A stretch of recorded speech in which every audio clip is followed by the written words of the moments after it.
ม่แล้วแก้วตาสุขซื่นเถิดนะอย่าโศกสันลืมความคุ้นคองมองใจกันให้ปีเก่านั้นหอบพาไป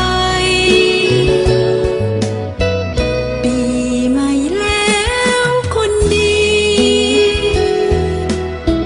สดชื่นสุขีจิตแจ่มใสมีความคิดต้องการสิ่งใดก็ขอให้ได้ดังใจปอง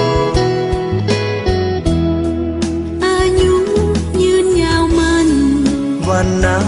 นั้นขาวผ่องสุขค่ะสุขสมปองภาระห่างโห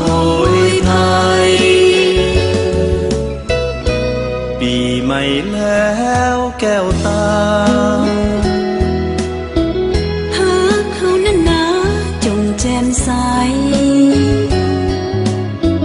เดือนปีผ่านคนหมุนเวียนไปหาเขาอย่าได้เปลี่ยนไปตาม